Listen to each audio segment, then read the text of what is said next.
The lights were too bright, the music too soft. Everything looked perfect, and that was the problem.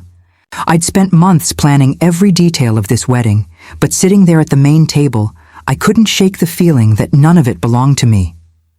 Ethan raised his glass, smiling at the crowd. "To love," he said, and everyone clapped. Then he glanced my way, just for a second, before turning to face the room again. "My friends," he began, voice smooth and steady, "tonight is the happiest night of my life. But before we begin our first dance as husband and wife, I have something to confess." Laughter rippled through the hall. I smiled too, out of habit. He went on, "There's someone I've loved for 10 years. Someone who's inspired me, believed in me, made me who I am." A hush fell. My stomach tightened. He was talking about me, right? He had to be. Then he looked straight past me. "Isabella," he said softly, "this dance is for you." For a moment I didn't breathe. Isabella blinked, pretending to be shocked, though her lips curved into the smallest smile.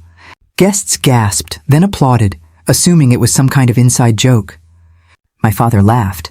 "How charming," he said, clapping proudly. But I couldn't move. My husband was walking past me, past his bride, toward my sister. I whispered under my breath, "What are you doing, Ethan?" He didn't answer. He just reached Isabella, offered his hand, and said, "Dance with me." The orchestra began to play. Their bodies moved together as if they'd rehearsed it. Her red dress shimmered under the lights. His hand rested too easily on her waist. My aunt leaned over and whispered, "Is this part of the program?" I don't know," I murmured, forcing a smile that felt like glass cracking. Every whisper in the room seemed to slice through me. "She's taking it well," someone said. "Maybe it's a family tradition," another replied. My father stood, laughing with the mayor, completely blind to the humiliation burning in my chest. Inside, something was unraveling. I couldn't tell if it was my heart or my patience.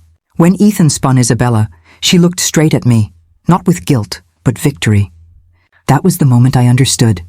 This wasn't a mistake. It was a message. I leaned toward my maid of honor. "I need a moment." She touched my arm. "Claire, maybe just don't," I whispered. "Not now." I stood, every step heavy as stone, and walked toward the head table where my father sat. He glanced up, surprised. "Sweetheart, where are you going?" "The photographer's about to—" "I have a question," I said, loud enough for the nearest tables to hear. He frowned. "Can't it wait?" "No," I replied louder this time.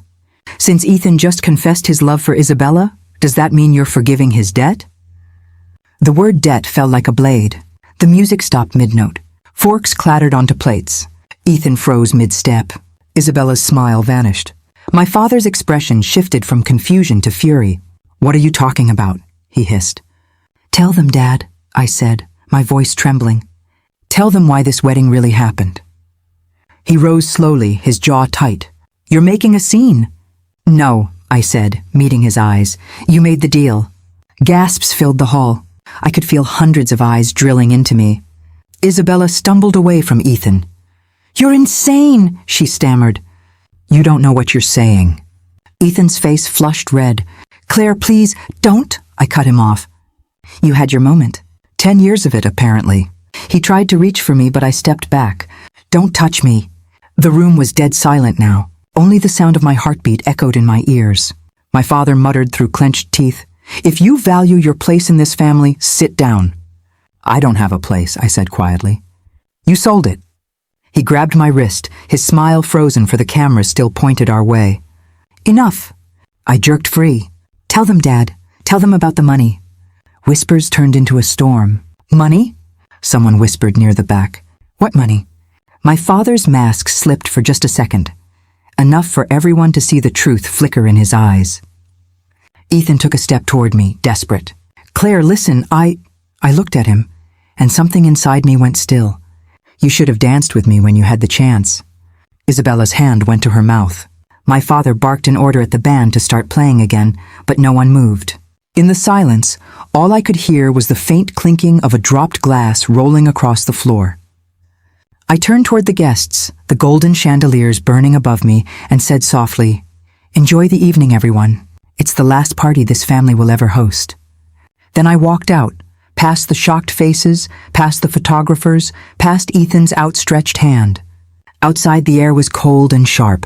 I could still hear the echo of applause that had turned into silence. For a long time, I stood under the night sky, staring at the city lights, trying to breathe through the ache in my chest. I'd ruined my wedding, or maybe I'd saved myself. Either way, I wasn't going back. Because that one question, the one that stopped the music, had opened a door I could never close again. For a few seconds, no one understood what I'd just said. The orchestra's melody had died mid-note, forks hung in mid-air, and every face in the ballroom turned toward me. I could feel hundreds of eyes drilling into my skin, but I didn't care. My father finally broke the silence. "Claire," he said slowly, forcing a smile for the guests. "What nonsense are you talking about?" I looked straight at him. "I'm talking about the deal you made, Dad. Since Ethan just declared his love for Isabella, does that mean his debt is forgiven?" A wave of whispers rolled across the hall. Ethan's face went white. "Claire, stop," he said under his breath. "You don't know what you're saying." "Oh, I know exactly what I'm saying." My voice shook, but not from fear. "You owe my father $700,000, Ethan. Isn't that why you married me?" "Enough," my father snapped, his smile gone. "This isn't the time or place." "It's exactly the time," I cut in. "You wanted a show? Let's finish it properly." Isabella's hand trembled as she set down her champagne flute. "Claire, you're embarrassing yourself," she whispered. I turned toward her. "You knew, didn't you, that he was in love with you all along?" She blinked rapidly, pretending to be shocked. "You're insane. You've always been jealous." "I'm jealous?" The words slipped out like venom. "Of what, Isabella? Hand-me-downs and lies?" My father stood abruptly, the chair legs scraping the marble floor. "Enough of this." He grabbed my arm and pulled me toward the corner of the room, his voice low and sharp. "You've humiliated us in front of everyone. Do you have any idea what you've done?" "I told the truth," I said, jerking my arm free. "Something this family's allergic to." His eyes were cold, almost pitying. "You always were too emotional to understand business. Ethan's debt is none of your concern." "My husband's debt isn't my concern?" I laughed bitterly. "You sold me to cover it." "Keep your voice down." "Why?" "So the press won't find out that the Bennett empire trades in daughters now." He took a step closer, his tone low and dangerous. "If you say one more word, I'll make sure you regret it." I met his stare. "You already did." For a second, I saw something flicker in his eyes. Not anger, but fear. Then he turned away, pretending to straighten his tie as if nothing had happened. Behind us, the murmurs grew louder. Guests were leaving their tables, drawn by the scent of scandal. Ethan stood frozen in the center of the room, Isabella beside him, her face pale as marble. He started toward me. "Claire, let's talk privately, please." I crossed my arms. "Privately? You lost that right when you danced with my sister at our wedding." "You don't understand," he pleaded. "It wasn't supposed to happen like this." "How was it supposed to happen, Ethan? Were you going to tell me before or after the honeymoon that you never loved me?" He flinched. "I cared about you." "Cared," I repeated. Past tense. That's honest, at least. Isabella stepped forward, her voice trembling. "Claire, stop attacking him. This isn't his fault." I turned on her. "Then whose is it, yours? Because from where I'm standing, you look very comfortable in the role of the other woman." She opened her mouth, but no sound came out. The orchestra conductor lowered his baton, waiting for someone, anyone, to tell him what to do. My father clapped his hands once loudly. "Ladies and gentlemen," he announced with forced cheer, "I'm afraid my daughter's feeling unwell. Please enjoy the rest of the evening." No one moved. The silence was heavy, suffocating. I whispered, "Unwell? That's what you call betrayal now?" His voice dropped. "Go upstairs, fix your makeup, and stay quiet." "I'm done being quiet." He exhaled slowly, the mask slipping for good. "Then you're done being my daughter." For a moment, I couldn't process the words. "What?" "You heard me," he said, turning away. "This family has no place for disobedience." Ethan stepped between us, panicked. "Charles, please don't." My father raised a hand. "You stay out of this. The deal's off." Ethan's face twisted. "What do you mean off?" "I mean your safety net just vanished." Their eyes met. Two men bound by money, tearing apart the same woman. I realized then that none of this had ever been about love. It had been a transaction from the start. Guests began leaving in clusters, whispering behind manicured hands. The grand ballroom, once glowing and alive, now felt cold and hollow. Isabella swayed suddenly, clutching the tablecloth. "Dad, I don't feel well." My father rushed to her. "Isabella?" Her knees buckled and she collapsed. A glass crashed to the floor beside her. Someone screamed for a doctor. Chaos erupted. Heels clicking, chairs scraping, voices overlapping. Ethan dropped beside her, shaking her shoulders. "Isabella, open your eyes." I stood still, numb. It all felt like a scene from someone else's life. A server brushed past me, muttering into his phone, "Call an ambulance." When the paramedics arrived minutes later, they lifted Isabella onto a stretcher. Her face was ghost white, lips barely moving. Ethan went with them, not even glancing my way. My father turned to me, his expression carved from stone. "You've done enough damage for one night. Don't come home." "Where am I supposed to go?" I whispered. "That's not my problem anymore." He walked away before I could answer. I watched the last of the guests leave, their expensive perfume lingering like judgment. The chandeliers flickered overhead, casting fractured light across the empty dance floor where everything had fallen apart. I didn't cry. I couldn't. Hours later, I stood outside the hotel, barefoot, still in my wedding dress, holding the shoes I could no longer walk in. My phone buzzed, a message from my father's assistant. "Your belongings will be removed from the estate by morning." The locks have been changed. That's when it hit me. They hadn't just disowned me. They'd erased me. The wind picked up, tugging at the hem of my gown, carrying away the last notes of that cursed wedding song. And for the first time in my life, I felt completely, terrifyingly free, and utterly alone. Where am I supposed to go? You could have thought of that before you made a scene. I didn't start this. You did. You stood in front of our guests and shouted about money. I shouted the truth. Truth? Claire, you're not thinking straight. I'm thinking straight for the first time in my life. "Get out," he said. "Just go." The word landed like a door slamming. I stood on the marble steps in my dress, the hem muddied where I'd brushed past a waiter. People in tuxes and gowns moved like ghosts through the exit. Someone called my name like an afterthought. I heard my phone buzz, then the message. Locks changed by morning. Belongings removed, gone. I can't believe he'd actually do it, I told the air as I walked. "You look like a bride who lost her mind," a taxi driver said, but not unkindly. "Take me to Oak Street," I said. "Aunt Margaret's." "You sure?" "It's late." "Just drive." The city at night felt different without the family shadow. Lights were honest here. No gold polish to hide defects. Rain started in a fine thread, soaking the lace. I held my shoes and felt ridiculous and free in the same cold. Each step scraped at the idea that my life was supposed to be predictable. "Margaret?"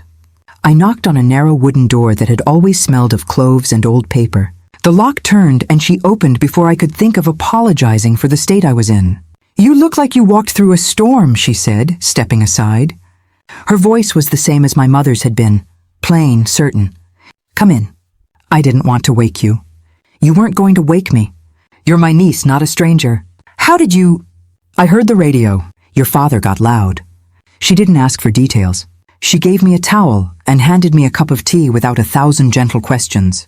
She moved with practical kindness. A towel, a robe, a place by the stove. I sat and let the warmth push the cold out of my bones. "Why did he do it?" I said finally. "He's always done what protects him," she replied. "Charles has a way of making problems vanish, people included." "He sold me," I said. "He literally sold me. He sold your silence for a lot of advantages," she said flatly. "That's his currency." There were small sounds in the kitchen, a kettle hissing, a clock clicking. Outside, the rain made a soft drum. My chest still felt tight, but here I could breathe around it. I told her the story in pieces, the toast, the dance, the question, the collapse. I said Ethan's name like it was a bruise. It hurt when I pronounced it. "He walked past you," she murmured. "On your wedding night." He danced with her like he'd been rehearsing for forgiveness. "You shouldn't have to ask for proof of betrayal," she said. "You should have felt it." "I thought it was me who was wrong," I admitted. That I was being dramatic. The applause fooled me. "Their applause always has a price," she said. "People clap so they can look away." She moved to a shelf and took down a small wooden box. Inside was an old brass key wrapped in yellowed paper. She set it on the table as if placing a verdict. "Your mother left this?" I asked, breath catching. "She did." She left a lot you never saw. Why did she hide it? Because some things are dangerous to keep in plain sight. My fingers closed around the cold metal. It felt heavier than its size. What is it for? I asked. A small studio by the river. She called it a sanctuary. She had a sanctuary? The word sat oddly in my mouth. I pictured my mother in a quiet space, unbossed, which felt both impossible and tender. She used to go when she needed to breathe, Margaret said. She wanted a place you could go to be yourself, away from Charles's plans. How did you know about it? I paid its bills after she died. I thought you might need it one day. You kept it for me? I heard surprise in my own voice, like a child learning a parent kept a secret present. I kept a few things, she said. Your mother used to say that if Charles ever ate his own, someone would need a place to start again. The kitchen smelled of tea and old paper. I pressed the key into my palm until my knuckles whitened. A small, ridiculous hope stirred. A place that was mine, not negotiated or signed away. The thought of a lock I could open without permission made my throat ache. Can I stay tonight? I asked. You can stay as long as you need. Will you help me? I will. But not to hide you from consequences, to help you stand. I watched her face when she said stand. It wasn't sympathy. It was decision. That steadied something in me. Outside, the rain eased to a hush. I tried to sleep, but my mind kept returning to small images. The glint of a sapphire in the photographer's flash. The ledger-like notes my father once left casually on his desk. Isabella's calm hands sweeping over a charity list. Questions tangled. How long had they been careful? Who else knew? Did my mother ever say anything? I asked into the dark later, when we sat with tea and the low lamp. She wrote once about a ledger, Margaret said slowly. She called it her account of shame. A ledger? My heart stumbled. She kept records? She did. She was sensible like that. She wrote what she couldn't change out loud on paper. Something inside me shifted. The embarrassment and rage folded into a cold, curious resolve. My life's neat little frame had cracked, and through the crack I could see a larger pattern. I thought of the cases my mother had handled in the factory, of how she used to fuss over labels and dates. If she kept records, then perhaps the things I suspected had an ink trail. Why didn't she tell me? I whispered. Because she loved you and feared what telling would cost, Margaret said softly. And because people like Charles are clever with silence. I sat very still. The idea of evidence changed the tone of the night from ruin to something with teeth. I remembered how my mother once paused over a receipt and frowned, how she kept lists in a tiny, precise hand. The irrational part of me felt ridiculous imagining that she'd left a map I could follow. The practical part clenched. If any proof existed, it could be the only thing that would stop them from erasing me entirely. Tomorrow we find it, Margaret said. Her voice had the same immovable quality as the key on the table. We start with whatever your mother left behind. We don't even have a place to go, I said, thinking of the message about the locks. You have this key, she replied. And you have me. I folded the towel around my shoulders and felt the first real warmth in hours. The key rested against my palm like a promise. Outside, the city was waking up to a gossip it would never stop telling. Inside, a plan began to form. Small, awkward, but mine. Your mother left you more than memories, Margaret whispered as she closed the door for the night. I held the key and, for the first time since the ballroom fell silent, I let the idea of starting over feel possible. You sure this is the right place? It's the one on the lease. The address is here. Are you really opening your mother's door? I have to. I can't keep pretending I don't see what's been done to us. The lock turned with a dry sigh and the hallway smelled like dust and old paper. The apartment was small, a single room with a desk by the window, a sagging armchair, and boxes stacked like quiet witnesses. Why would she keep a place like this? Maybe she needed air, Margaret said, already moving toward the desk. People who work inside lies need a place to breathe. She used to hum when she fixed labels, I said, watching a sunbeam cut across a stack of catalogs. I thought that was just habit. Habits are where truth hides, Margaret replied. Look. She opened a battered metal box and pulled out a thick book bound with twine. The cover read, in my mother's small handwriting, Bay 3, Disposals. This your handwriting? I whispered, touching the letters as if they might tell me a secret. No, Margaret said. Your mother was careful. She kept things where she thought Charles wouldn't look. I flipped the first page. Dates, batch numbers, product codes. In the next column, disposed, seal breach. In a third column, smaller handwriting, a name, an address. Disposed for quality. Sold at A.V. Johnson. Sold? I echoed. Instead of destroyed? She wrote what she saw, Margaret said. She tracked what left the plant. My throat tightened. Layers of the life I'd been given began to peel. The ledger wasn't about mislabeling. It mapped a business running on 2 railways, one above, the charity dinners, the polished logos, and one below, cash and backdoor deals. You think he sold it? I asked, voice thin. I know he did, Margaret said. He built a charitable front and a cash spine. The trophies by silence. How could she keep this without telling me? I said, why leave a map hidden here? She feared you'd be vulnerable, Margaret said. She hid the map where a child might not look. I read page after page until the handwriting blurred into a pattern. Same days of the month, same batch types, the same destinations. Food listed as unfit, then routed to relief centers with smiles in the papers and cash in envelopes. I can't believe this, I said, and it came out as both wonder and horror. If this is true, he's been profiting off people who trust his name. People like the children at the East Side home, I said, thinking of photographs and charity sheets. My father's face on every donation banner. He's been buying goodwill with rotten goods, Margaret said. And your mother kept a ledger because she couldn't sleep otherwise. I started to tremble, not from cold, but from the shape of a plan forming. Paper becomes proof if you can read it. Numbers can be witnesses if someone understands their language. Who can read this? I asked. Who can tell me this is not some crazy trail? There's one man, Margaret said slowly. Daniel Hargrove. Daniel? I hadn't heard his name in years. He'd been a manager at my father's plant. Old, blunt, the kind of man who smelled of coal and truth. He'd argued with my father once and got a warning. I'd considered him a relic of a different company. Someone who still used honesty like currency. He's stubborn, Margaret added. And he owes your mother a favor. I imagined Daniel's hands on the ledger, his brow narrowing, the kind of man who would ask the right question out loud. Proof depends on a voice willing to say the truth in front of other voices. I don't have money to pay him, I said. I don't even have a house. You don't need to pay him, Margaret said. You need to remind him who he respected. How? I asked. By saying my mother's name? By saying she asked him to keep watch if anything went wrong. Margaret's voice softened. He respected her. That'll open him faster than cash. Night pressed at the windows. I read another entry. Product, condensed milk, batch 512. Disposed, 1,200 cans.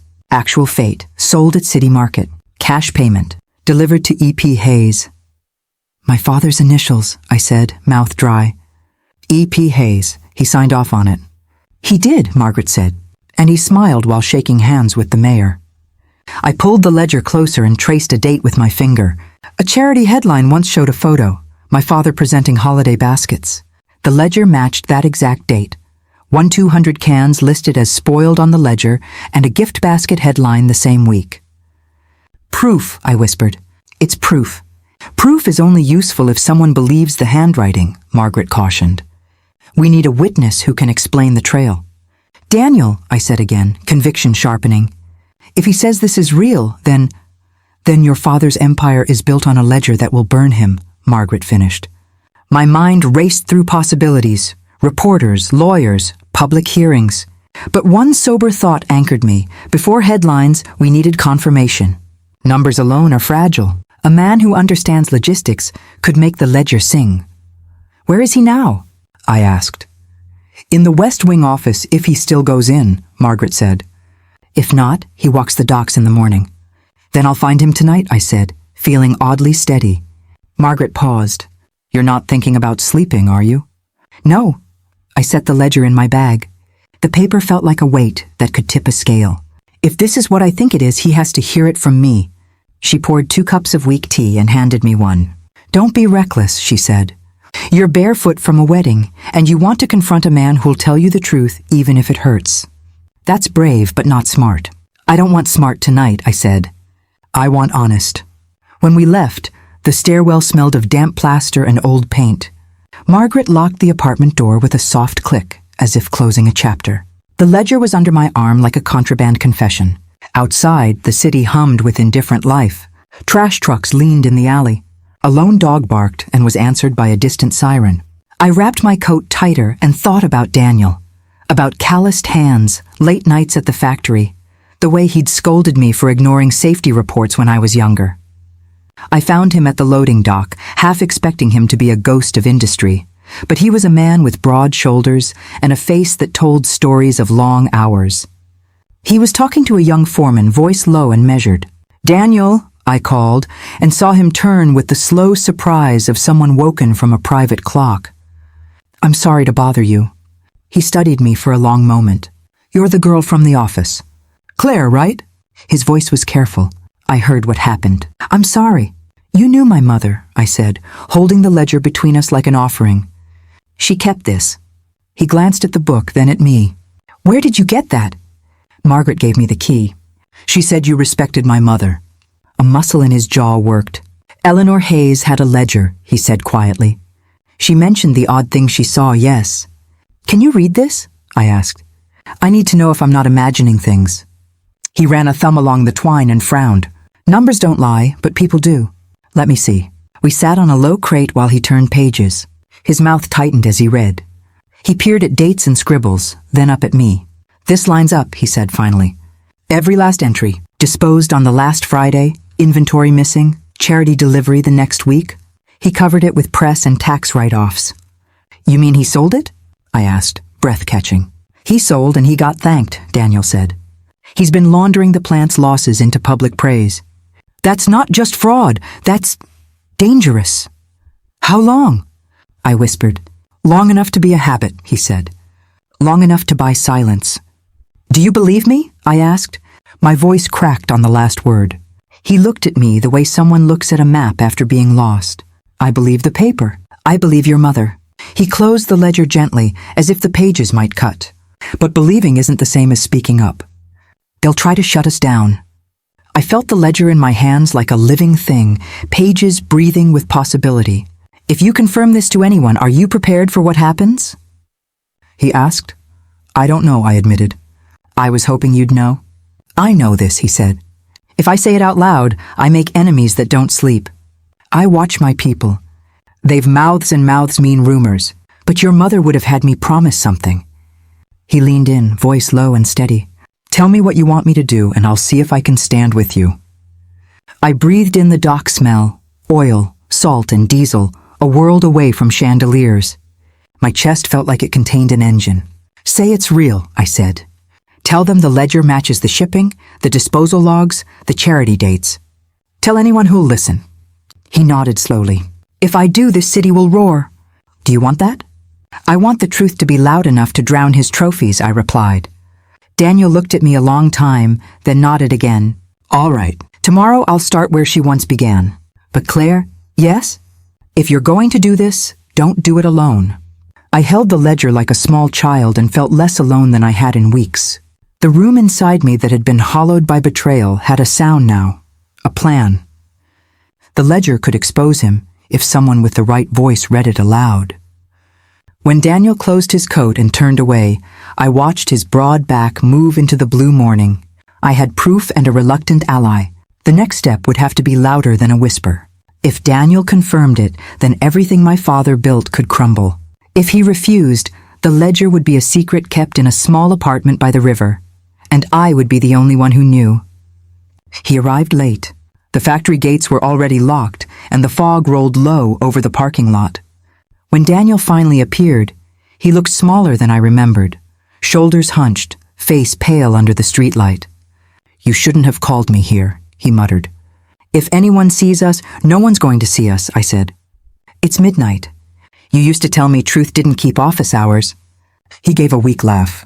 "That was before I learned truth gets you fired." The silence between us carried everything we hadn't said. I held the ledger in my hands, wrapped in brown paper. "Do you recognize this?" I asked. His eyes flicked to it, then away. "You shouldn't have brought that here." "So it's real," I said. "I didn't say that." "You didn't have to." He rubbed his palms together, restless. "Look, Claire, I've got a lot on the line. Your father, he's not a man you corner. I'm not cornering him, I said, voice low. I'm exposing him. That's worse. I stepped closer. You worked those shipments. You signed off on the disposal forms. You know what's in this book? He swallowed hard. I used to, he said quietly. But that was a long time ago. Long enough to forget? He sighed.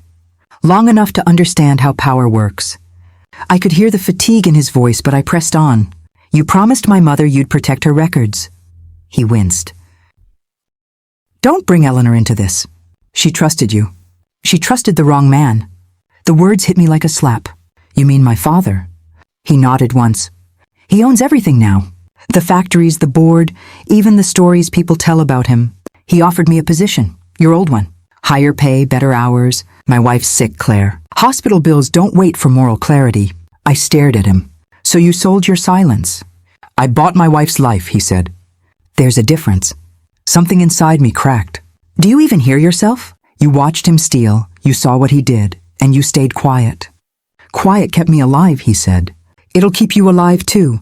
I don't want quiet. He shook his head. Then you'll end up like your mother. The words twisted through the air like smoke. What do you mean by that? Forget it, he said quickly. I shouldn't have said that. Daniel. He turned away, stuffing his hands into his coat pockets. You think you're doing something noble, but I've seen what happens to people who stand against him. You think he'll let you just walk around with that ledger? You think you'll make it home? I already don't have a home, I whispered. He looked at me for a long time, pity softening the edges of fear. Then don't lose yourself too. I wanted to scream, but all that came out was a hollow laugh.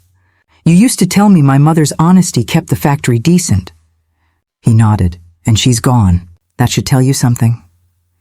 When he left, his footsteps faded fast, like he couldn't get away from me quickly enough. For a moment I stood alone under the light, the ledger heavy in my hands. My breath came out in clouds, sharp and white. I thought about chasing him, begging him to help. But pride held me still. I walked until the city swallowed me again. Neon signs blinked through the mist. The hum of cars was distant, impersonal. My reflection followed me in dark windows, a woman in a borrowed coat, clutching a truth no one wanted to hear. I found myself back at Aunt Margaret's, though I didn't remember deciding to go there. She was still awake, sitting at the kitchen table with a cup of tea and a cigarette she didn't smoke. Did he help you? She asked. No, I said. He helped himself. Her eyes narrowed. What did he say? That my father owns him. That silence feeds families now. She nodded slowly. Charles doesn't destroy people, Claire. He buys them. The phrase landed like a cold wind. Even Daniel. Especially Daniel. The honest ones are always the easiest to buy. They need saving. I thought loyalty meant something. Loyalty's a luxury. People trade it when they're scared. I sank into the chair across from her. He said something about my mother. Margaret looked up sharply. What? That I'd end up like her. Her face softened. He meant she couldn't be bought. I let out a small, shaky breath. So that's how it ends. Integrity kills you. Silence pays your bills. She gave a dry smile. That's the world your father built. For a while, neither of us spoke. The clock ticked. The tea went cold. The ledger lay on the table between us, a silent weapon. Finally, Margaret said, You can't fight him with people who owe him. Then who do I have? You need someone he can't touch. Someone he already destroyed. I thought about it. The phrase sticking in my mind like an echo. Someone he already destroyed. There was a journalist, I said slowly. Alex Carter. My father ruined him years ago. He tried to expose a charity scandal, but Dad buried the story and his career. Margaret looked intrigued. Does he still hate Charles? I'd bet my life on it. Then he might be the only man who'll listen. I hesitated. He used to write for the Herald. Now he's a ghost. Lives somewhere downtown, last I heard. She leaned back. Ghosts make good allies. They have nothing left to lose. Her words sparked something inside me. Small, stubborn, alive. You think he'd help me? I asked. Depends on how much revenge he's still hungry for. I traced the ledger's worn edge with my fingertip. If he still hates my father half as much as I do, I said quietly, we might actually have a chance to bring him down. Margaret stubbed out her cigarette, watching me. Then find him. I nodded. Tomorrow. You'll need proof, she said. That ledger alone won't be enough. He'll want more, Emails, records, names. I'll find them. You'll find trouble first, she replied. Make sure you know the difference. When she turned off the kitchen light, the room fell into a soft darkness, broken only by the street lamp glow through the curtains. I sat there a while longer, listening to the sound of the rain starting again. It reminded me of the night I lost everything. The same steady rhythm, the same weight in the air before a storm breaks. I thought of Daniel's eyes full of guilt and fear. I thought of my father's empire, gold on the outside, rot underneath. And then I thought of Alex Carter, the man who'd once tried to expose it all. If he still hated my father half as much as I did, I knew exactly what I had to do next. The street smelled like rust and rain when I found his address. A half-buried doorway under a flickering neon sign that read, "Copy and print." I almost turned back. Everything about the place looked abandoned, forgotten, like the man who lived there. "Alex?" I called down the stairs. My voice echoed through the damp stairwell. "It's Claire Bennett." A chair scraped below, then a rough voice, low and annoyed. "Who told you where to find me?" "I asked around," I said. "We need to talk. Don't take this the wrong way, but I don't do talks anymore." "I'm not here to ask for a quote," I replied. "I'm here to end a story." Silence. Then grudgingly, doors open. The basement smelled of coffee gone bad and burnt dust. A single lamp lit the clutter.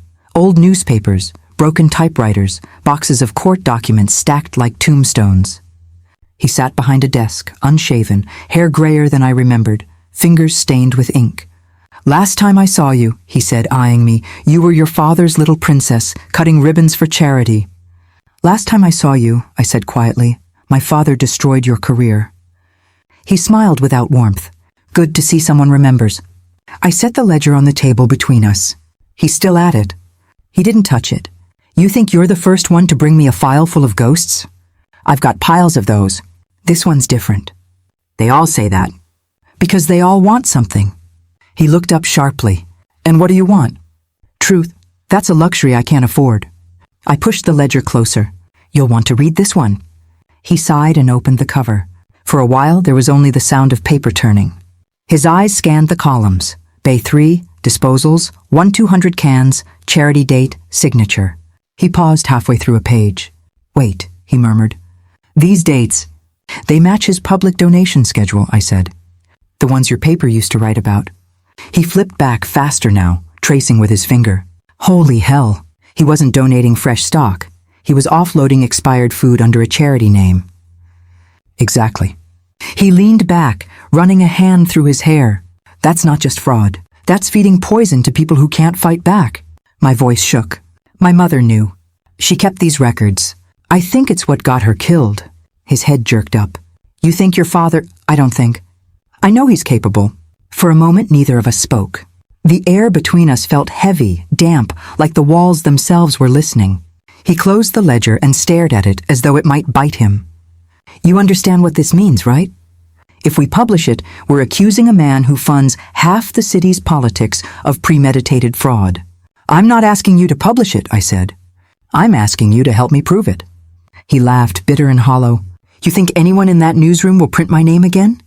"They call me a crank. A conspiracy addict." "Then don't do it for your name," I said. "Do it for the people he hurt." He studied me carefully. "You really think you can take him down?" "I don't have a choice." He smirked. "There's always a choice. Most people just choose to survive." I leaned forward. "You lost everything because you told the truth. I lost everything because I believed a lie. So maybe we can even the score together." Something flickered behind his eyes. A spark, small but alive. "You've got his blood," he said. "You really think you're different?" "I hope so," I whispered. He sighed, rubbing the bridge of his nose. "All right, Claire Bennett, show me where to start." We worked through the night. He pulled old donation reports from his archives, laying them beside my mother's ledger. Every column aligned, dates, quantities, even the shipment numbers. "This line here," he said, tapping a figure, "matches a delivery made to the Hillcrest nursing home." I covered that story. "They praised your father for feeding the forgotten." 2 weeks later, the home reported food poisoning. The story was buried. "Buried by him," I said. "By us," he corrected bitterly. I wrote the apology piece. The words hit him harder than they hit me. He closed his eyes for a second. I didn't want to believe I was helping a monster. You weren't the only one, I said. He straightened, the old journalist in him surfacing. If we're doing this, we need evidence that can't be denied. Pictures, receipts, shipment logs. You have access to his files? I had, I said. He changed all the locks after the wedding. He raised an eyebrow. Wedding? I almost laughed at how absurd it sounded. My husband danced with my sister. My father disowned me. It's a long story. Sounds like a headline. Not the one I wanted. He grinned faintly. Maybe you're tougher than I thought. I felt something loosen inside me. Not comfort exactly, but purpose. For the first time since everything fell apart, I wasn't just reacting. I was planning. Tomorrow, I said, I can get into his secondary warehouse. There's a shipment manifest locked in the office safe. It'll match these entries. That's risky, he said. He's got cameras, guards, and a short temper. I know how to stay unseen. He taught me that much. Alex's expression darkened. You're playing with fire. I've already been burned. He opened a new folder on his computer, labeling it The Bennett Files. All right, he said. You bring me what you can. I'll start rebuilding the trail. He looked younger when he worked. Posture straighter, movements sharper, like he'd slipped back into a version of himself that still believed in truth. I watched the faint smile tug at his mouth as he typed. This could work, he said, almost to himself. We could expose the entire operation. For a moment I believed him. The ledger lay open beside us, its ink like fresh wounds. The plan felt dangerous but real. When I left, dawn was a pale gray ribbon above the street. I walked with the strange lightness of someone who'd found a reason to keep moving. But the next morning, before I even reached the warehouse, my phone buzzed. A dozen notifications flooded the screen. News alerts, messages, calls. I opened one. The headline froze me in place. Heiress meltdown. Claire Bennett's jealous rage at wedding exposed. Under it, a photo. Me at the reception, face twisted mid-shout, father gripping my wrist. The article was worse. It painted me as unstable, vindictive, emotionally unfit. It said I'd accused my husband of infidelity and attacked my sister. A single quote from an unnamed family insider claimed I'd suffered delusional episodes since childhood. They'd turned me into a tabloid monster. I called Alex immediately. They published a story about me, front page. He already sounded furious. I saw it. It's a smear campaign. Classic Bennett tactic. My father planted it. Of course he did. He's discrediting you before you can speak. What do we do? We keep working, he said. Truth doesn't care who they call crazy. I sat down on the curb shaking. They're going to destroy me. They already tried, he said. And you're still standing. That means they're scared. His words steadied me, but the ache stayed. That raw sting of humiliation that comes when lies spread faster than truth ever could. When I hung up, I saw the headline again reflected in a shop window. My name beneath it, smeared in scandal. I wanted to scream, but I didn't. I just whispered to myself, they didn't just destroy my reputation. They made me their villain. And if I was going to be the villain in their story, I'd make sure I wrote the ending. The apartment was silent, except for the hum of the old refrigerator. Dust floated in the sunlight, slow and ghost-like, and everything smelled faintly of my mother's perfume, lavender and paper. I hadn't been here since she died. The key scraped in the lock like it remembered me, and part of me wished it hadn't. Aunt Margaret waited by the door. You sure you want to do this today? I can't hide forever, I said. They've already made me the villain. I might as well find out what I'm really guilty of. She nodded, watching me like someone afraid to breathe too loud. I moved through the apartment, touching the furniture like it might dissolve if I wasn't careful. There were stacks of notebooks, receipts, a coat still hanging by the window. That coat, beige wool with a broken button, had always been her favorite. I ran my hand through the pocket and felt something crinkle. What's that? Margaret asked. I don't know. Inside the lining was a folded notebook, smaller than the ledger, wrapped in tissue. It looked old, the paper softened by time. I opened it carefully, and her handwriting stared back at me. Eleanor's diary, Margaret whispered. The first line stopped me cold. If you're reading this, it means I failed to stop him. I sank into her old chair, my fingers trembling as I turned the pages. She knew, I said quietly. She knew everything. What does it say? She wrote about finding the disposal records. About confronting him. She said she wanted to go to the police. Margaret exhaled slowly. She was planning to expose him. My throat tightened. She mentioned Isabella. Said she caught her copying files from her office computer. And look, I pointed at a line near the bottom. Charles told me to calm down. Isabella offered to pick up my medication. Margaret's eyes darkened. The heart pills? Yes. And 2 days later, she died, I finished. Heart failure, they said. I closed the book, but my pulse was hammering too loud for silence. Do you think? Margaret started. I don't think, I said. I know. I stood pacing. It wasn't an accident. Isabella replaced her medication. That's a heavy accusation. It's not an accusation. It's written right here. I flipped another page, my voice breaking. She wrote, "If something happens to me, check the pharmacy receipt." Margaret frowned. Do you still have it? It should be in the old filing cabinet. We tore through drawers until I found a thin envelope labeled Receipts, Medical. Inside was a small, faded slip dated 2 days before my mother's death. The name of the pharmacy, the address, the prescription code, and a signature at the bottom. Look at this, I said, shoving it toward her. That's not your mother's signature, she murmured. No, I whispered, staring at the looping letters. It's Isabella's. The air went still. She killed her, I said, barely recognizing my own voice. She killed her, and we called it a heart attack. Margaret's hand covered mine. Claire, she murdered her, I repeated louder now. To protect him. To protect both of them. I dropped into the chair again, the receipt shaking between my fingers. For a moment, all I could see was that night at the wedding, Isabella's hand in Ethan's, the way she smiled as if everything in the world already belonged to her. She didn't just steal my husband, I said quietly. She stole our mother's life. Margaret's eyes softened. We need to be careful with what we do next. Careful? I looked up, angry and hollow at once. She's been careful her whole life. That's how they've gotten away with it. If you confront them now, without proof beyond that diary. I have proof, I said. The receipt, her handwriting, the pharmacy records. I'll find them all. Claire, listen. No. My voice broke, but I didn't stop. I let them silence me once. I'm not doing it again. Margaret sighed. Then promise me you'll do it the smart way. Don't let anger decide the next move. I nodded, though my mind was already racing ahead. The pharmacy, the manager, the digital logs. Someone there must have seen who picked up the prescription. When Margaret left, I stayed in the apartment. The city outside was dim and gray, the kind of afternoon where time felt thick and slow. I stared at my mother's handwriting until the letters blurred. She had known she was in danger, and she wrote it down anyway. That was her way of fighting back. Quiet, steady, written proof. I whispered, "You were trying to save us."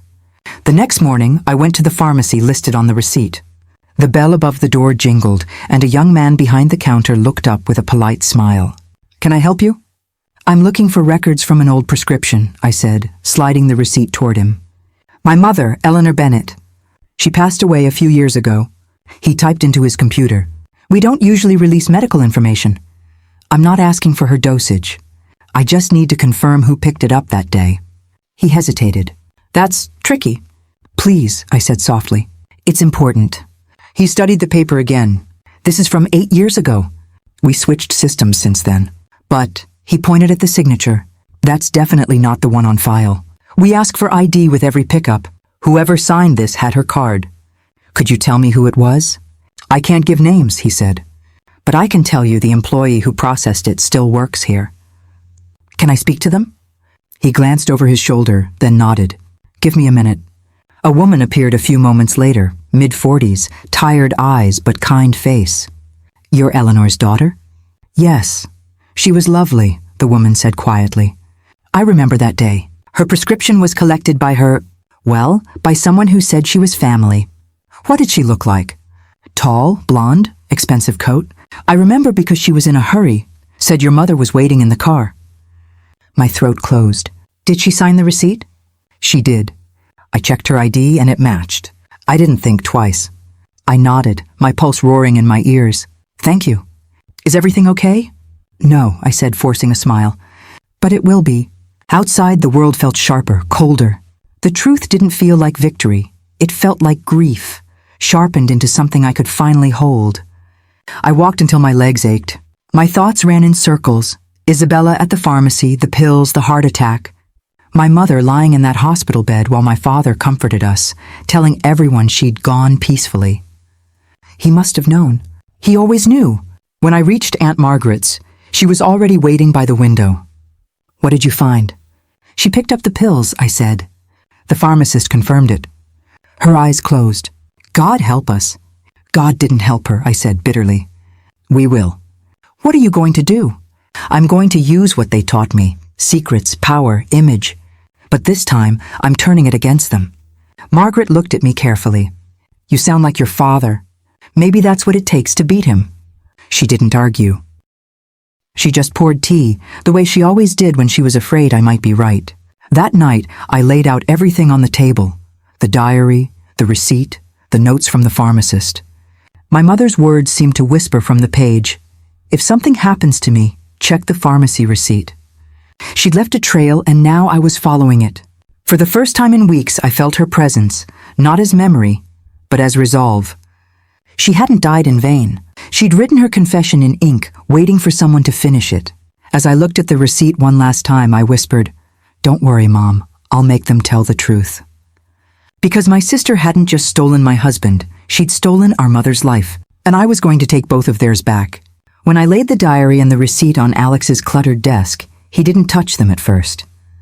He just stared, pale, silent, the way people do when the truth finally stops being abstract and starts breathing in front of them.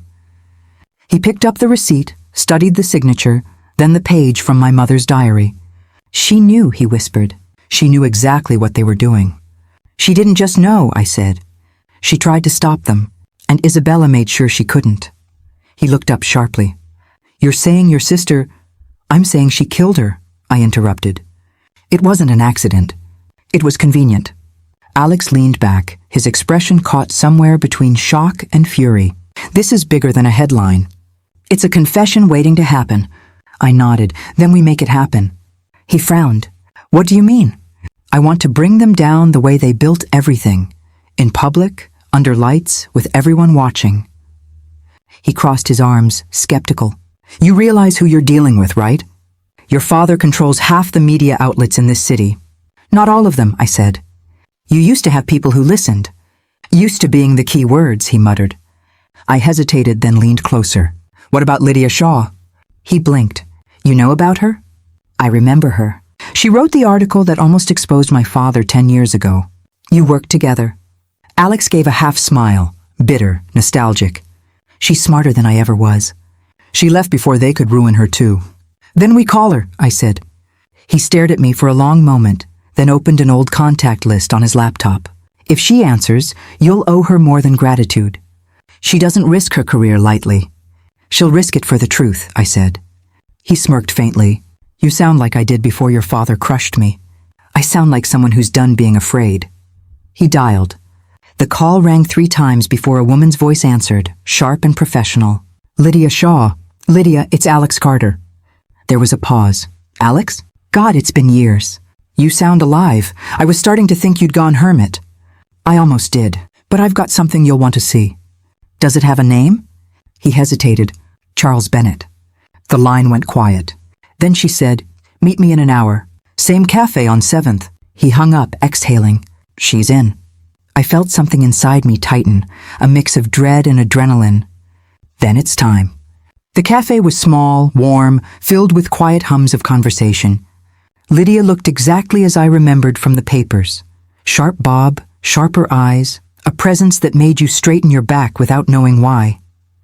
When we slid into the booth across from her, she barely glanced at Alex before focusing on me. "You're Claire." "Yes, you look like your mother." That almost undid me, but I held her gaze. "Then you know what happened to her." "I know what they said happened," she replied. I never believed it. I placed the diary and receipt on the table. "Believe this." She skimmed through the pages, her expression hardening. "Jesus Christ, you realize this ties half the city's elite to your father's donations?" "I don't care who it ties," I said. "I just want the truth out." Lydia leaned back. "If we release this quietly, he'll bury it before sunrise." "You need spectacle, visibility." "She's already thought of that," Alex said. I nodded. He's receiving a civic award next week. The Founders Gala. Every camera in the city will be there. Lydia raised an eyebrow. You're going to confront him there? Yes, I said. I want him exposed under the same lights he built his empire on. That's dangerous. So was silence, I said. Lydia's mouth curved slightly. You sound like someone I could have written about once. Will you help us? She studied me for a moment. I'll bring 2 of my people. We'll film everything, hidden cameras, backup mics.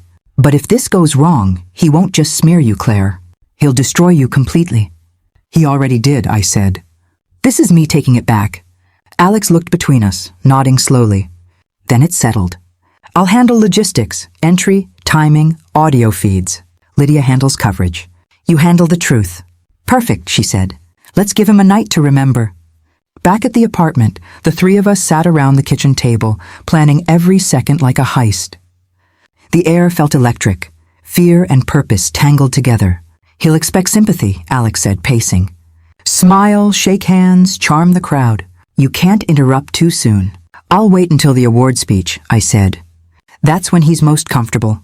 Make sure the cameras are rolling before you step up, Lydia added. We need his reaction raw. Margaret stood by the doorway, arms folded. You're really going through with this? Yes, she nodded slowly. Then promise me something. What? Don't lose yourself chasing justice. It's easy to start sounding like him when you fight his way. I swallowed. I'll remember. Alex looked up. We'll need the ledger and the diary ready to project on screen. Lydia can link them to her team's feed. Visual proof. Lydia typed on her tablet. We'll stream to 3 networks simultaneously. Once it's live, no one can kill the story. I looked at both of them, a fallen journalist, a woman who'd risked her name, and me, the daughter of a man who'd bought everyone else's silence. Somehow it felt right. What if he denies everything? I asked. He will, Lydia said. But denial only works when people don't believe their eyes. Alex nodded. We'll show them what kind of empire he built, 1 ledger page at a time. The night before the gala, I stood at my mother's window, looking out at the city lights. My reflection stared back, thinner, harder, older somehow. For the first time, I wasn't afraid of what I'd lost. I was afraid of what I might finally uncover. I thought of my mother's diary, her trembling handwriting. If you're reading this, it means I failed to stop him. No, I whispered to her ghost. You didn't fail. You just didn't get to finish. When I met Alex at dawn, he handed me a small microphone. Clip it under your dress collar. It'll pick up every word. And Lydia? She'll already be there, he said. Her team's set. If everything goes as planned. It never does, I interrupted. But we'll make it work anyway. He smiled faintly. You're your mother's daughter. The gala loomed like a cathedral of lies, chandeliers, champagne, expensive laughter. Reporters hovered at the doors, flashes bursting like sparks. My father stood at the center of it all, smiling for cameras, a man worshipped by his own illusion.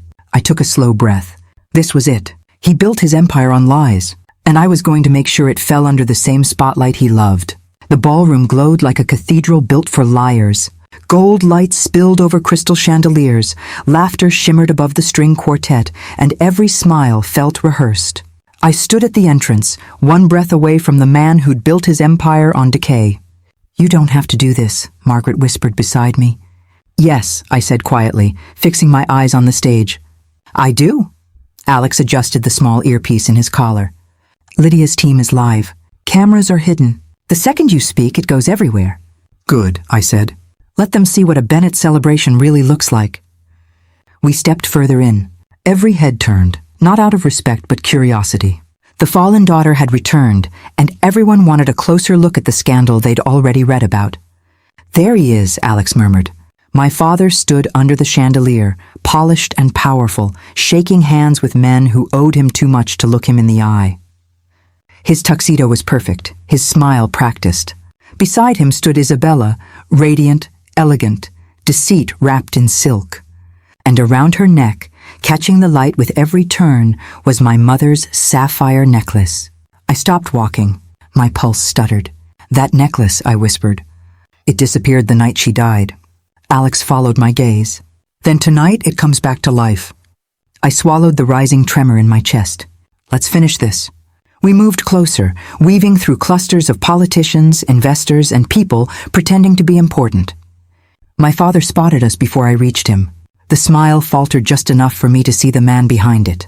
"Well," he said, voice warm enough to mask the threat. "Look who decided to come home." "I wasn't invited," I said. "Every Bennett is welcome at a Bennett event." "I'm not sure that's true anymore." He leaned closer, lowering his tone. "You're walking a thin line, Claire. I suggest you stop before it snaps." I glanced at the necklace glinting on Isabella's throat. "You taught me how to walk those lines, remember?"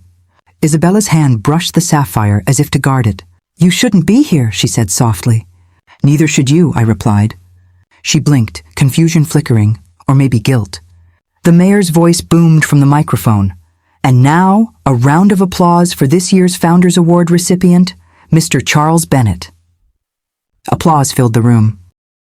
My father straightened his jacket, stepped to the podium, and began the speech he'd been rehearsing all his life. "Tonight," he said, "we honor not just business, but legacy, the kind of legacy built on family, integrity, and service." The words tasted like ash in my mouth. I looked at Alex. He gave a subtle nod. Lydia's light blinked once on her camera across the room, recording, streaming, waiting. My father continued, "No success means anything without the people you love beside you." That was my cue. I stepped forward. My heels echoed against the marble floor, cutting through the applause.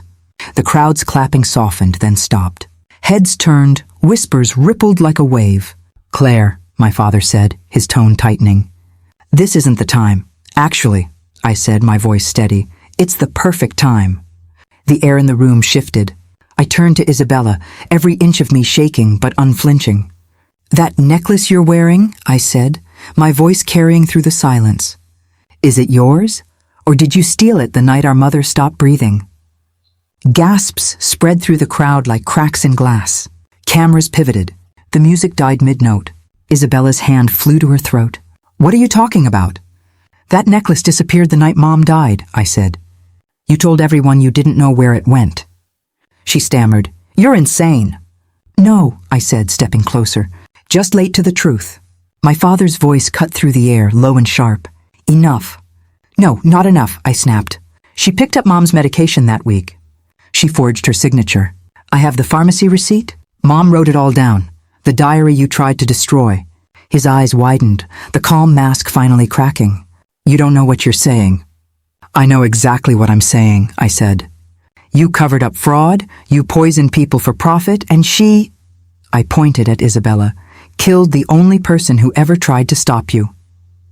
The ballroom had gone utterly still. Even the chandeliers seemed to hum in the silence. "Stop it!" Isabella shouted, her voice splintering. "You don't understand." "Then explain it," I said. "Tell them what was in the bottle. Tell them what you switched." She shook her head violently. She what?" My father barked. "Say it." Isabella's eyes filled with tears. "You told me to!" she screamed. The room erupted. People gasped, cameras flashed. Someone dropped a glass that shattered across the marble floor. My father's face went white. "Turn those cameras off!" he shouted. But it was too late. Lydia's team had every angle. The microphones caught every word. "Dad," I said softly, "you can't hide this anymore." He turned on me, voice trembling with fury. "You ungrateful little... You'd destroy your own family?" "You already did," I said. He stepped forward as if to grab the mic, but Alex was faster. He intercepted, holding up his phone, broadcasting live to every network Lydia had linked. "It's over," he said quietly. "The world's hearing everything." My father's composure finally broke. He slammed his hand on the podium, eyes burning. "You think this changes anything? You think they'll believe you over me?" "They don't have to believe me," I said. "They just watched you confess." He froze, realizing too late what he'd said, how he'd looked, the cameras that were still rolling. Isabella began to sob, her hands shaking as she pulled the necklace off and threw it to the floor. "I didn't mean for her to die," she cried. "I just wanted her to stop fighting him." The sound of her voice fractured the last illusion left in that golden room. Security rushed forward, people whispered, phones recorded, and the Bennett name unraveled under crystal chandeliers and flashing lights. I stood there, my heart pounding, the sapphire glinting at my feet. For years, my father had controlled the narrative. Tonight, he couldn't control the truth. He looked at me one last time, eyes full of something I couldn't name. Fury, maybe fear. "You'll regret this," he hissed. "Maybe," I said quietly, "but at least it's mine to regret." He was escorted away as the crowd began to scatter, murmuring, filming, feeding the story that would define him forever. Isabella sank to her knees, sobbing into her hands. I picked up the necklace, cold, heavy, beautiful, and closed my fist around it.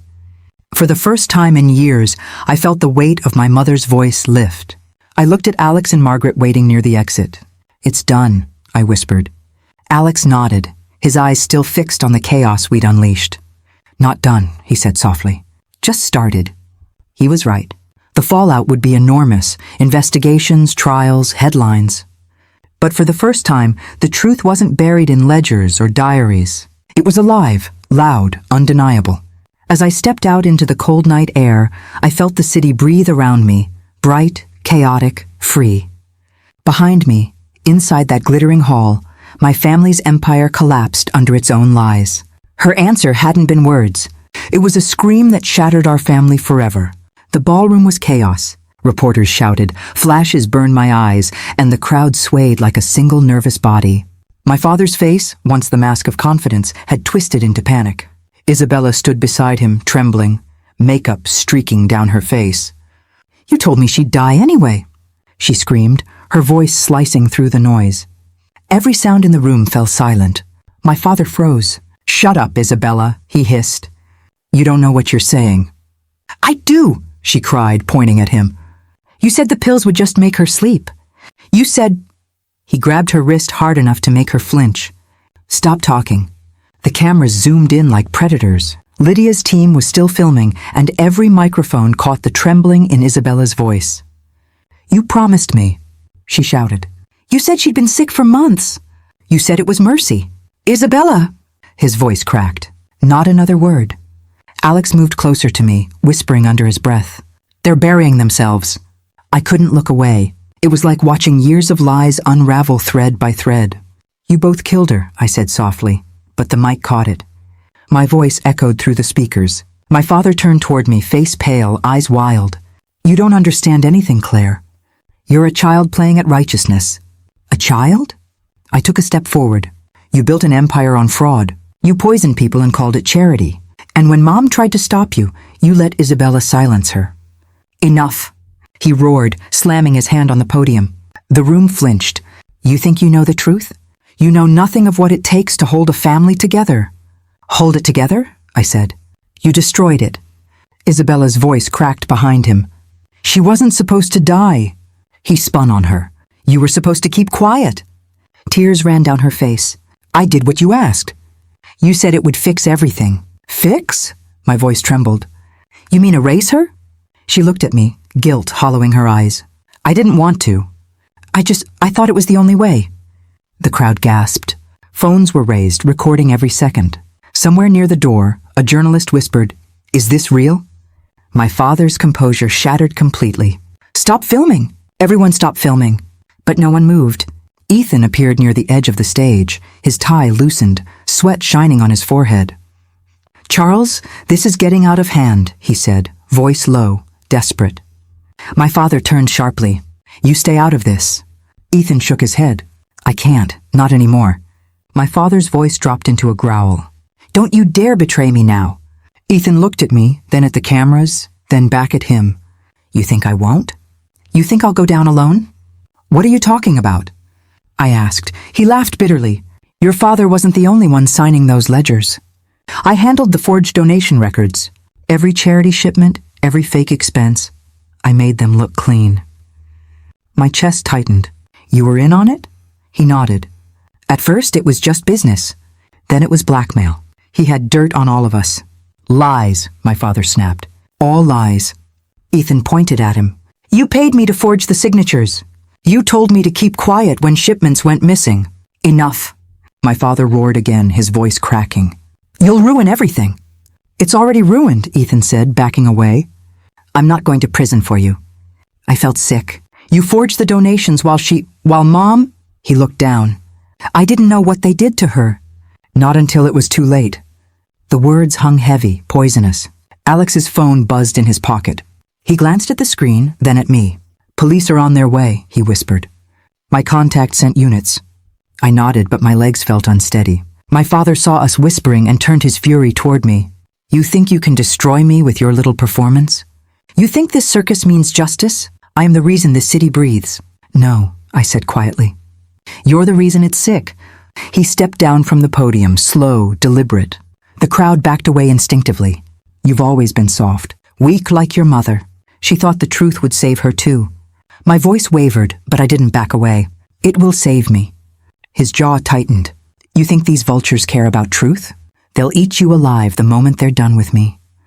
"I'd rather be eaten," I said, "than rot from the inside." He took another step.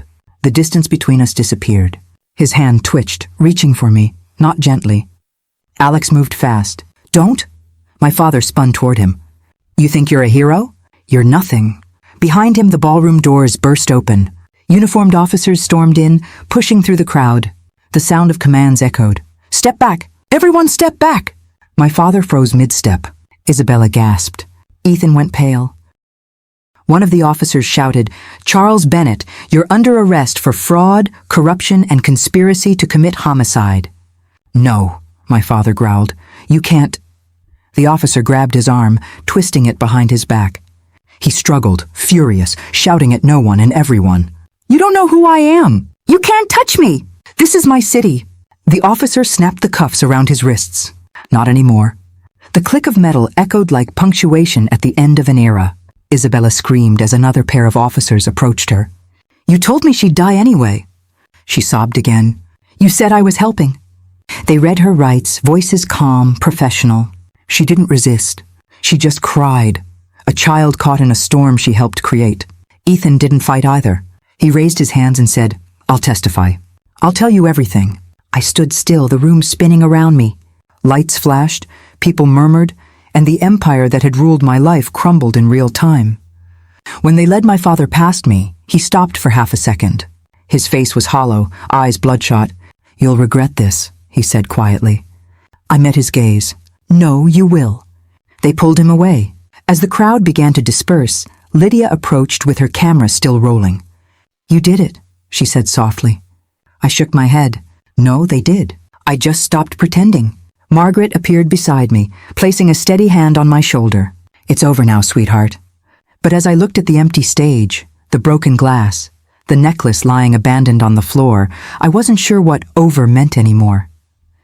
Inside, I felt hollow, like someone had carved out every piece of anger and grief, leaving only silence behind. Alex stood beside me. "You got what you wanted." "Did I?" I asked. He didn't answer. I thought I'd feel vindicated, maybe even relieved, but all I felt was the echo of everything I'd lost. My mother, my family, the version of myself that still believed justice could fix what love had broken. The police lights flashed against the windows, bathing the room in red and blue. I watched them drive away. 3 cars, 3 lives destroyed by greed. Margaret squeezed my hand. "You did the right thing." I nodded slowly. "Maybe, but the right thing doesn't feel right when it costs everything." Alex looked at me, his voice low. "Justice isn't clean. It never is." I exhaled, the sound trembling out of me. "Justice came," I said softly, "but I'm not sure I recognize it anymore." And as the sirens faded into the night, I realized truth had finally won. But it had taken everything with it. The gates looked smaller now than they did in all those glossy photos. "Do you really want to walk through that door?" Margaret asked, her voice steady but soft. "I have to," I said. "It's where she worked. It's where she kept her conscience." "You ready for the paperwork?" Alex asked, rubbing his palms like a man warming his hands before winter. "I'm ready for the work," I said. "Not the speeches." "You'll give a speech eventually," he replied. "You're the face now." "I'm not looking for a face," I said. "I want the truth to have a home." Margaret smiled without humor. "Then let's give it one." The gate opened on rusted letters and a new plaque, Eleanor Foods. The name caught like a promise. "Feels strange, doesn't it?" said a foreman as we passed, wiping grease off his hands. "It feels right," I answered. "Feels like a start." "You going to walk the line?" Alex asked. I'll do more than walk, I said.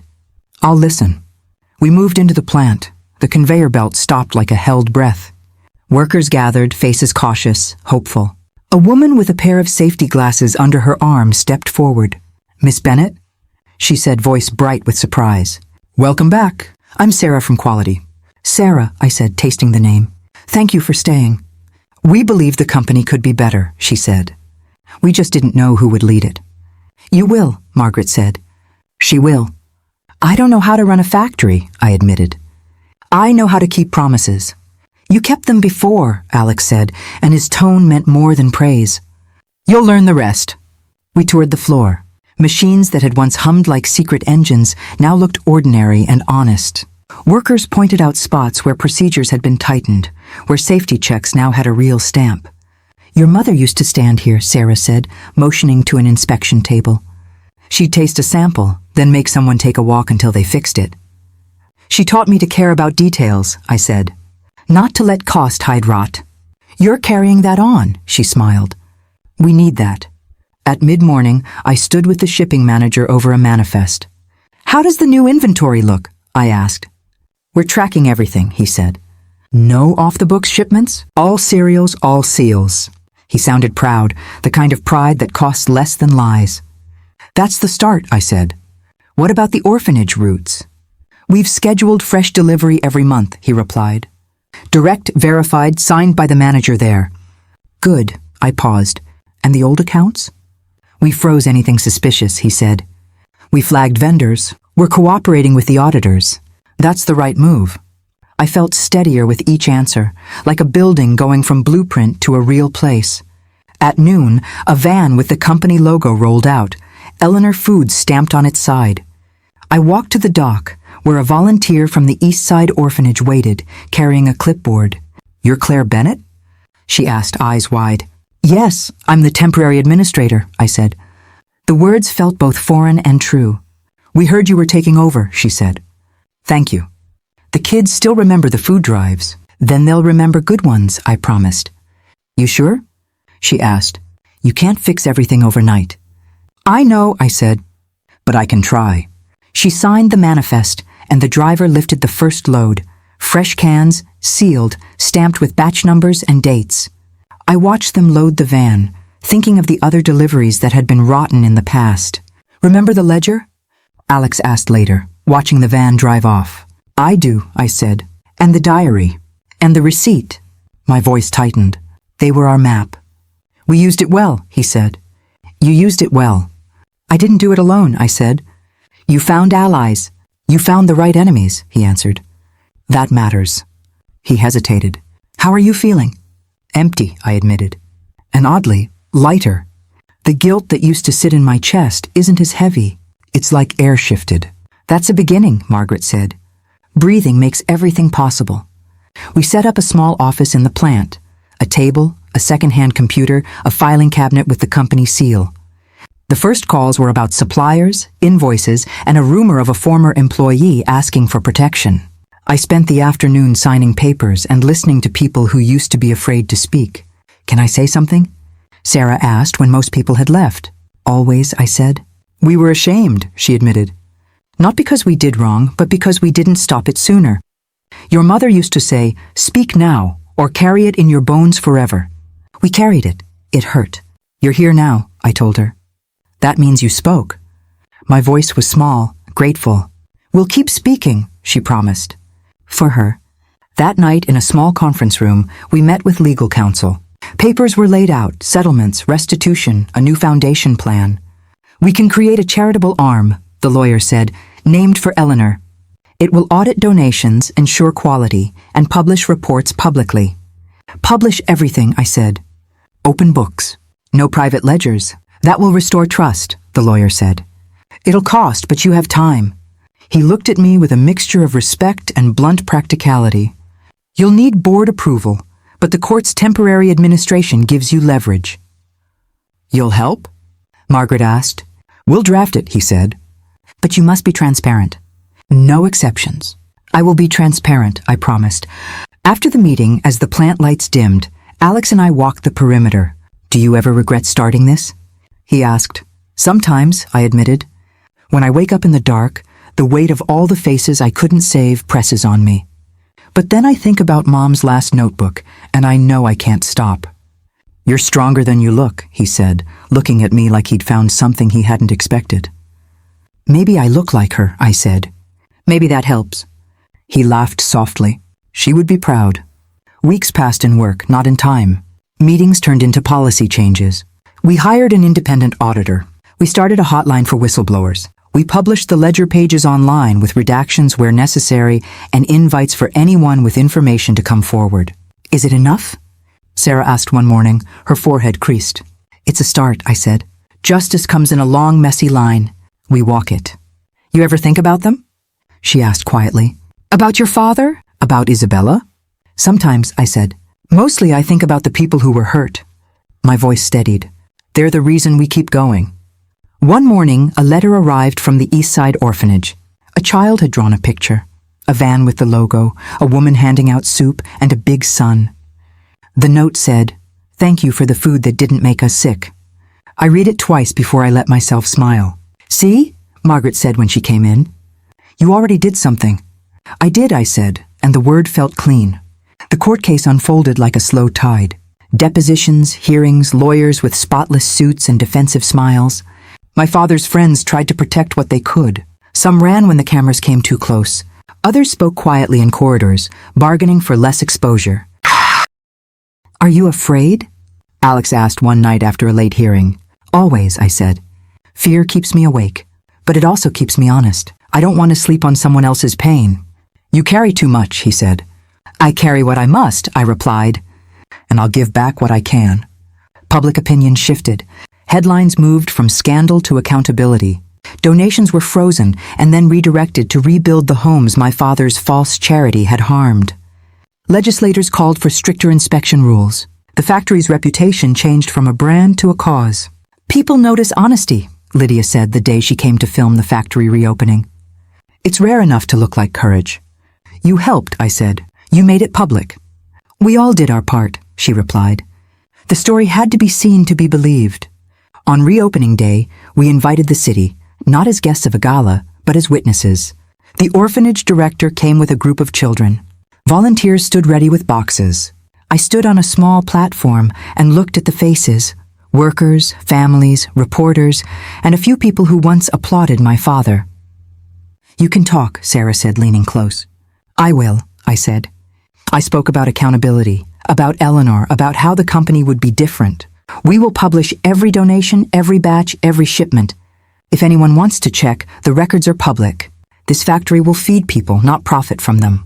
"That was powerful," Margaret whispered later. "You were steady," Alex said. "You made people listen." "Not just listen," I corrected. Some believed. After the speech, the van rolled out to the orphanage. Children cheered when they saw the bright logo and boxes of fresh food. I rode with the driver, watching the city pass by in surprising clarity.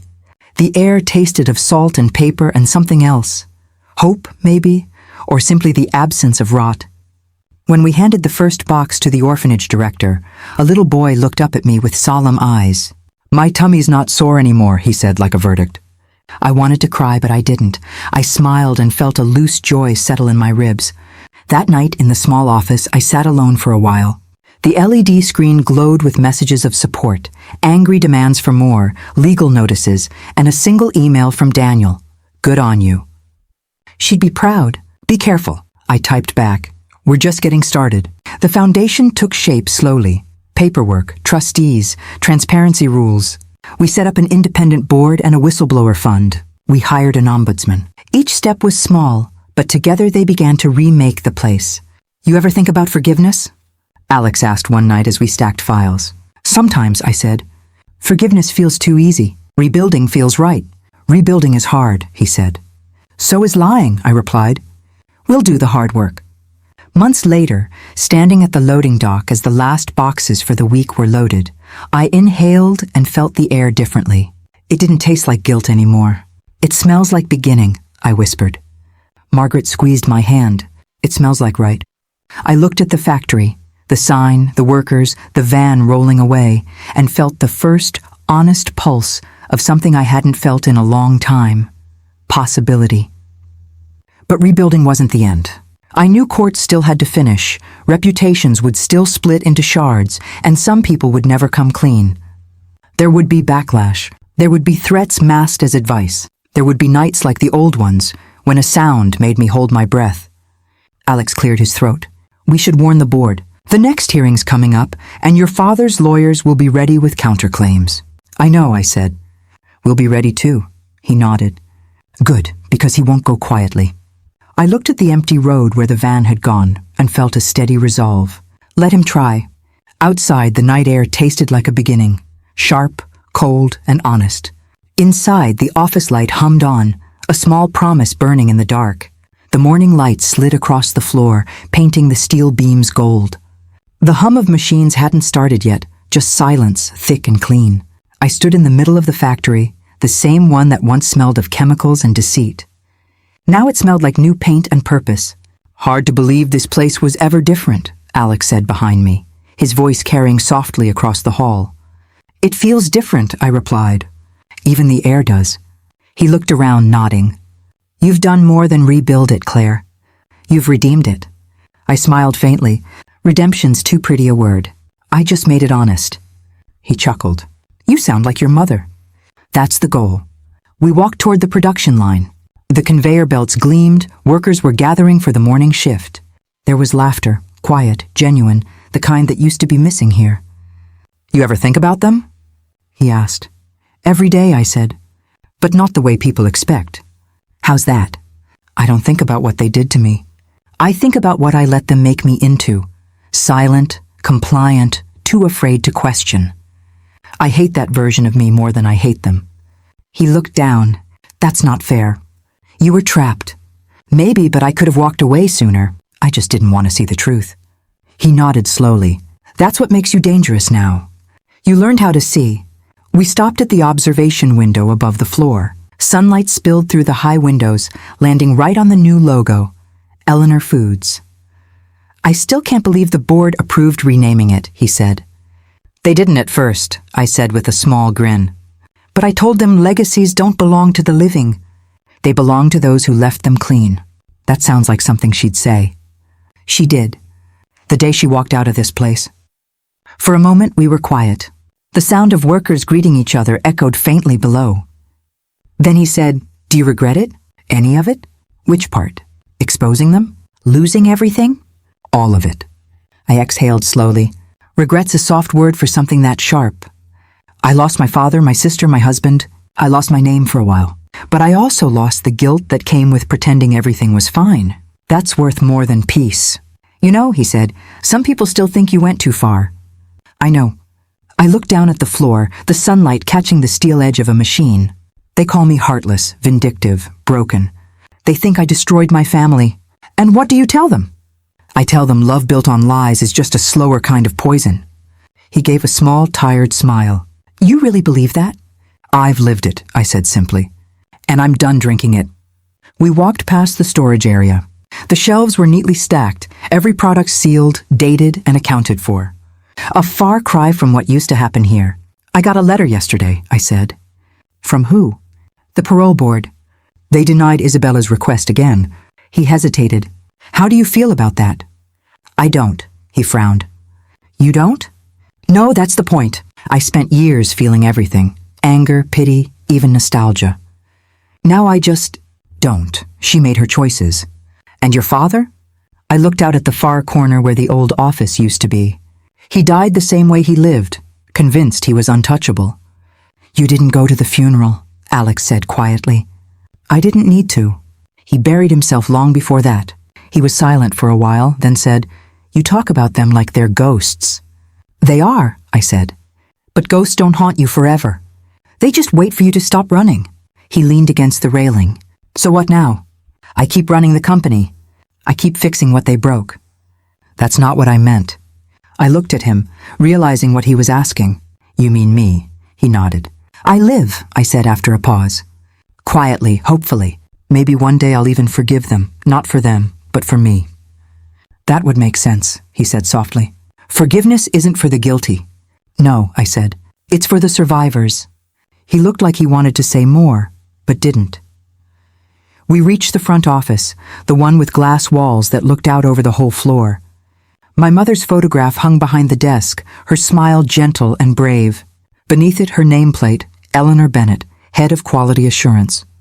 She'd be proud, Alex said. I hope so. She would, he said again. You kept your promise alive. I turned to him. You stayed when you didn't have to. That matters more than you think. I owed you, he said. You gave me back my voice. You gave me courage, I said.